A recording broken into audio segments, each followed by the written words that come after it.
le début de la guerre à Gaza, des dizaines de familles palestiniennes ont été accueillies en France.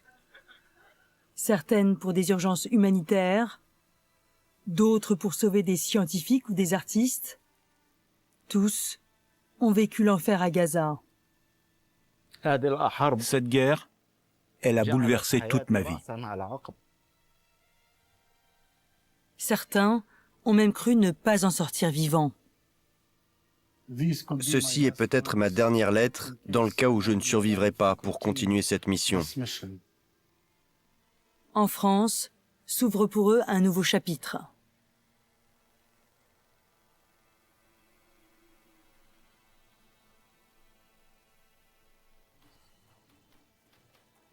Juillet 2025, dernière répétition avant le concert prévu près d'Angers. L'association Al-Kamojati, qui signifie le violoniste en arabe, met en valeur les musiques du monde.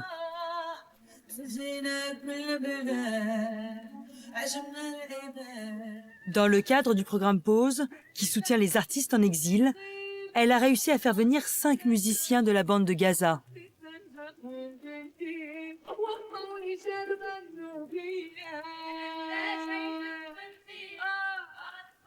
Parmi eux, le chanteur et rappeur Abou Jouri, dont la vie a basculé le 7 octobre 2023, quand le Hamas a lancé son attaque. Le premier jour, à 6 heures du matin, le Hamas a tiré près de 1000 missiles. On est devenus fous, ça partait de tous les côtés. On s'est dit, les Israéliens ont dû assassiner le chef militaire du Hamas, Mohamed Deif. C'est ce qu'on s'est dit au début. Dans ma tête, c'était ça. Et là, on voit Deif à la télévision qui parle d'indépendance et de l'ultime combat à mener et je ne sais pas quoi. À ce moment-là, je me suis dit, on est dans la merde. Et j'ai dit à ma femme, je vais vite faire les courses.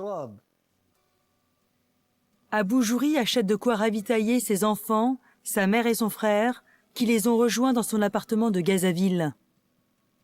Mais au bout de 4 jours, l'armée israélienne lance l'assaut sur la ville. On était obligé de quitter notre zone car elle était attaquée et on est parti vers l'est.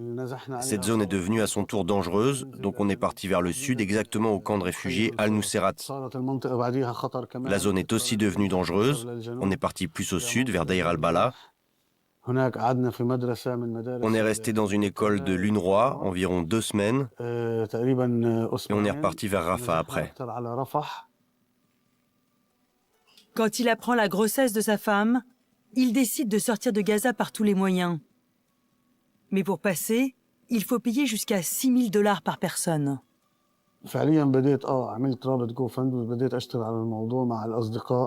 J'ai créé un lien GoFundMe avec l'aide de mes amis. Ma réputation artistique a beaucoup joué, mais malheureusement, le tarif de passage augmentait de jour en jour. Jusqu'au moment où l'armée d'occupation a menacé d'envahir Rafah, et donc de fermer Rafah. Et c'est devenu hyper angoissant et urgent pour nous. Le rappeur a réussi à sortir avec sa famille, mais il a laissé derrière lui sa mère et son frère à Gaza. Une épreuve dont il parle dans ses chansons.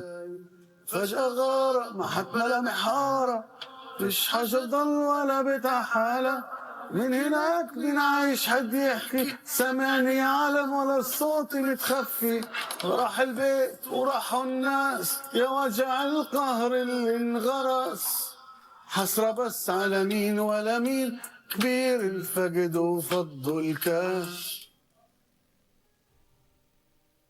À plusieurs centaines de kilomètres de là, des familles d'enfants blessés sont installées à Lyon. Ce sont elles qui en priorité ont été accueillies par la France. Ici, ce sont Kamel et Anna Chakoura, venus avec 3 de leurs enfants. Devant les chaînes d'information, ils passent leur journée dans l'angoisse, car leur fille majeure Dalia a dû rester à Gaza avec son bébé et son mari.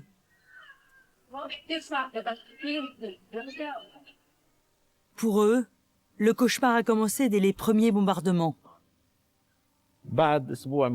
Une semaine après le début de la guerre, le 14 octobre exactement, ma femme m'a appelé dans la nuit vers 1 heure du matin.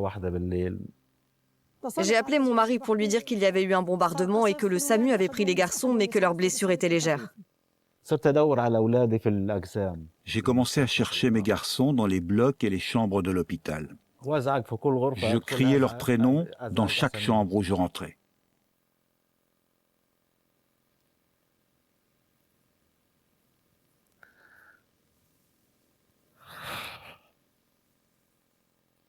Au final, j'ai trouvé un sac. Mon fils était grand, il mesurait 1,85 m. J'ai regardé. Son nom était inscrit sur le sac. C'était mon fils. J'ai ouvert le sac et je l'ai vu. Il souriait, mais il était mort.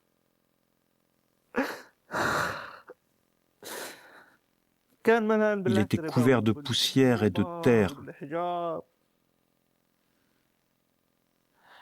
Je ne savais plus quoi faire. Je l'ai embrassé et je l'ai pris dans mes bras. Vers 8 heures, j'ai été surprise par un appel pour m'annoncer que mon fils Eham avait perdu ses jambes. 5 minutes plus tard, on me rappelle pour me dire « Votre fils Hassan est mort. Venez lui dire au revoir. » En 5 minutes, j'ai appris 2 mauvaises nouvelles sur mes fils. C'était le jour le plus dur de ma vie. Eham et Hassan étaient ensemble dans la même ambulance. Ils sont arrivés à l'hôpital indonésien. Eham tenait la main de son frère.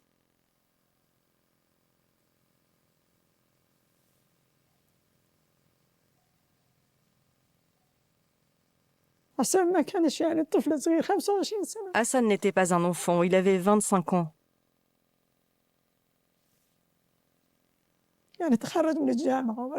Il venait de terminer la faculté. Je voulais le marier, mais il est mort.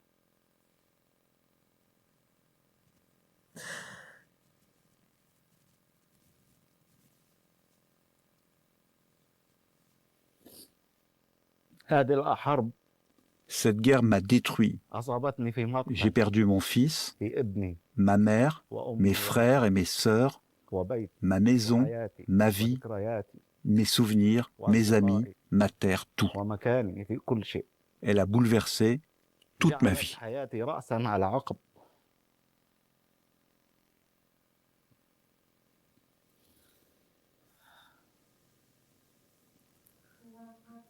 Des vies entières à reconstruire. À commencer par celle d'Eyam, 17 ans, qui a perdu son frère aîné et ses 2 jambes à Gaza. À Lyon, il est toujours soigné et il a commencé la rééducation. Grâce aux prothèses qu'on lui a données, il a même réappris à marcher. À Gaza, il était impossible d'avoir des prothèses. Donc le fait d'être sorti, d'avoir pu mettre des prothèses pour remarcher, ça m'a encouragé et m'a fait avancer. Ça va mieux qu'avant.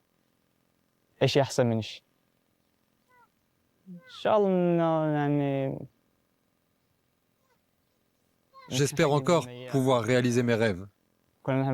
Je voulais devenir footballeur, mais Dieu ne l'a pas permis. Donc maintenant, j'espère devenir dentiste.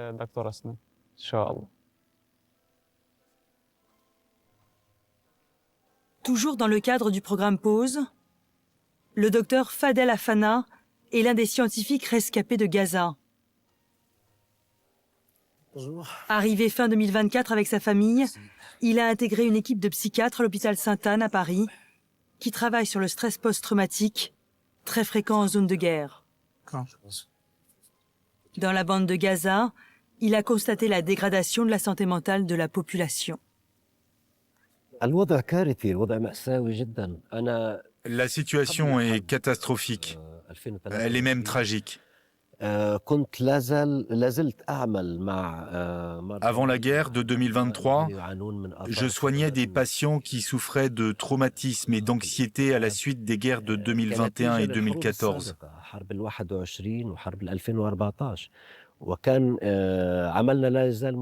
À l'époque, nous avions une liste d'attente interminable. Et on soignait les blessures du passé quand une nouvelle guerre a éclaté. Je ne pense pas qu'une seule personne soit épargnée aujourd'hui. Les problèmes psychologiques là-bas sont répandus d'une façon inimaginable et chaque Gazaoui en souffre. Pour le docteur Afana, la santé mentale a longtemps été négligée à Gaza. Aujourd'hui, elle est une urgence absolue. La tragédie, c'est que nous n'avons pas seulement perdu les bâtiments et le matériel, mais nous avons aussi perdu des êtres chers. Nous avons perdu, je ne peux pas dire notre résistance parce qu'elle est toujours là, en nous, et elle restera, mais plutôt notre force psychologique.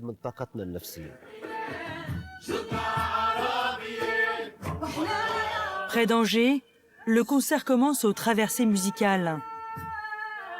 Et les musiciens d'Al-Kamanjati rencontrent un joli succès.